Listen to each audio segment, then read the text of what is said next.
আগের ভিডিওতে দেখিয়েছি ম্যাগি আর চা খেয়েছি। তো ম্যাগি আর চা খেয়ে আমরা খারদুংলা থেকে রওনা দিয়ে দিলাম নুব্রা ভ্যালির উদ্দেশ্যে। এবার সাউথ পুলুতে যখন পৌঁছেছি তখন বাজে 1:30। তো খিদে তো পেয়ে গেছে, লাঞ্চ করতে হবে। আমার হাজব্যান্ড একটা আলুর পরোটা নিয়েছে আর আমি নিয়েছি এগ চাউমিন। আগের দিনের মোমোর অভিজ্ঞতা থেকে আর আজকে আর মোমোটা খাওয়ার সাহস দেখায়নি।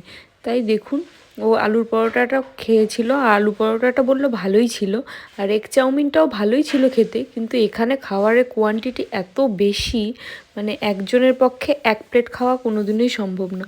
তো আমি হাফ খেয়েছি আর বাকিটা আমার হাজব্যান্ড খেয়েছে। তারপর আমরা মনেস্ট্রি ঘুরে চলে গেছিলাম নুব্রা ভ্যালিতে। আর দেখুন, দিনের শুরুটা হয়েছিল বরফে মোড়া পাহাড়ে, আর আমাদের দিনের আজকে শেষটা হলো এই মরুদ্যানে। ভাবলে অবাক লাগে যে কি করে আমরা এই পাহাড়ের মাঝেও একটা মরুভূমিতে এসে পৌঁছেছি। তারপর দেখুন আমরা রুমে চলে গেছি, আর রুম থেকে ভিউটা ঠিক এই রকম। আর সানসেটের সময় মনে হচ্ছিল যেন সোনায় মোড়ানো পুরো পাহাড়টা।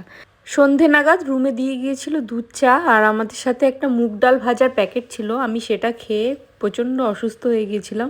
তারপর গ্যাসের ওষুধ খেয়ে রাতের বেলা ডিনার করতে গেছি, সেরকম কিছুই খেতে পারিনি। রাতে ছিল ডাল, মাশরুম, পনির, রুটি, আর ছিল সিমুইয়ের পায়েস। বাই।